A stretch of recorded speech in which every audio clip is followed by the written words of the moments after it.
Assalamualaikum warahmatullahi wabarakatuh. Halo teman-teman, hari ini Bu Poni akan melakukan sebuah kegiatan bercerita dengan buku yang berjudul 64 Sahabat Teladan Utama, Khalifah Pertama Kisah Abu Bakar Ash-Shiddiq. Ayo kita dengarkan sama-sama. Bismillahirrahmanirrahim. Kelahiran Abu Bakar. Kelak jika melahirkan bayi laki-laki lagi, aku akan mempersembahkan anakku itu sebagai pengabdi Ka'bah. Ummu Khair tegas mengucapkan ajarnya. Saat itu tepat tahun 573 Masehi, Bani Taim kembali mendapatkan keturunan baru. Seorang bayi laki-laki mungil melengkapi kebahagiaan keluarga mereka. Kelahiran bayi laki-laki ini berjarak 2 tahun setelah kelahiran Rasulullah Shallallahu Alaihi Wasallam. Inilah bayi yang dinazarkan oleh Ummu Khair. Oleh karena nazarnya itu, sang bayi kemudian diberi nama Abdul Ka'bah. Artinya adalah hamba Ka'bah. Selain karena nazarnya, nama ini juga menyimpan cerita yang menarik. Wah, apa ya ceritanya? Kala itu Ummu Khair ibunda Abdul Ka'bah telah beberapa kali melahirkan bayi laki-laki. Namun semua bayi laki-lakinya itu meninggal. Ibu Abdul Ka'bah bernama lengkap Ummu Khair Salma binti Sakhar. Ia berasal dari keturunan suku Quraisy. Sementara itu ayahnya bernama Utsman bin Amir.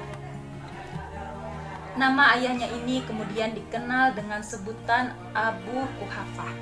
Karena berusia tidak jauh dengan Rasulullah Shallallahu Alaihi Wasallam, Abdul Ka'bah telah bersahabat dengan Rasulullah sejak remaja.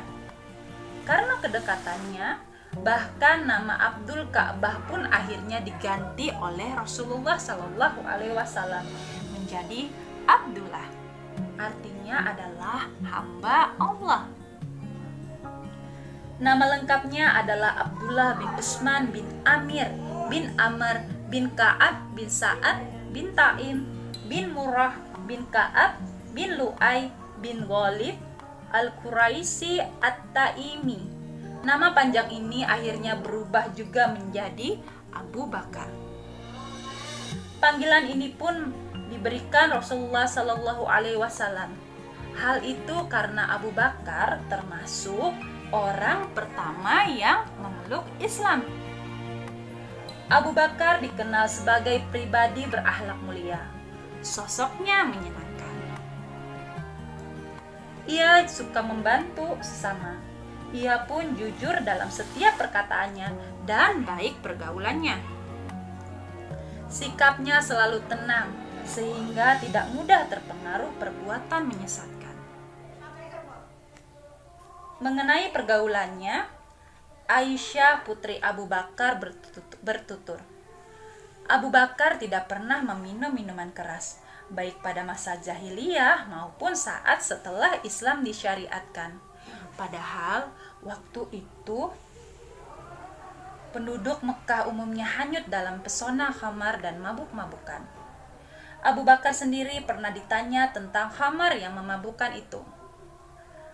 Apakah engkau pernah meminum khamar pada masa jahiliyah? Aku berlindung kepada Allah, jawab Abu Bakar santun. Mengapa? Desak orang yang bertanya itu. Aku menjaga dan memelihara kehormatanku. Meminum khamar akan menghilangkan kehormatanku, tegas Abu Bakar. Demikian teguhnya Abu Bakar mempertahankan kehormatan dari kezahiliyahan masyarakat Mekah masa itu. Saat kecil Abu Bakar tumbuh sebagaimana umumnya anak laki-laki di Mekah. Yang membedakan adalah karakter. Sejak kecil Abu Bakar dikenal sebagai anak baik, jujur, dan lemah lembut. Sifatnya ini membuat orang selalu menyukainya. Setelah dewasa, Abu Bakar memilih pekerjaan sebagai pedagang pakaian. Abu Bakar adalah seorang pedagang disiplin. Sifat ini pula yang membuat usaha dagangannya semakin berkembang. Abu Bakar pun menjadi pengusaha yang kaya raya. Walaupun berlimpah harta, Abu Bakar ternyata tidak pelit, teman-teman. Ia sangat dermawan. Lantas, bagaimana ya pendapat Rasulullah Shallallahu Alaihi Wasallam tentang Abu Bakar? Kemudian di sini ada cerita akhlak yang baik. Bu Foni bacakan ya. Sejak kecil Abu Bakar dikenal memiliki akhlak yang baik, jujur, dan lemah lembut. Kemuliaanlah bagi kita sekiranya kita pun memiliki akhlak yang baik. Rasulullah Shallallahu Alaihi Wasallam pernah bersabda, tidak ada sesuatu pun yang lebih berat dalam timbangan seorang muslim pada hari kiamat kecuali akhlak yang baik. Hadis riwayat At-Tirmizi. Demikian cerita yang sudah Bu Foni bacakan. Bu Foni punya pertanyaan nih untuk teman-teman. Pertanyaan pertama, siapakah nama ibunda dari Abu Bakar? Kedua, pada tahun berapakah Bani Taim kembali mendapatkan keturunan baru?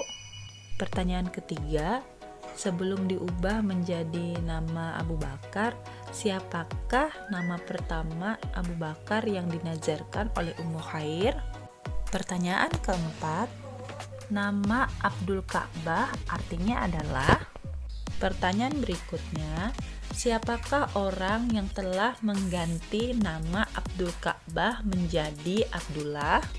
Pertanyaan keenam, setelah dewasa, pekerjaan apa yang dipilih oleh Abu Bakar? Pertanyaan terakhir, sebutkan akhlak yang baik dari Abu Bakar. Terima kasih teman-teman, silakan dijawab ya. Wassalamualaikum warahmatullahi wabarakatuh.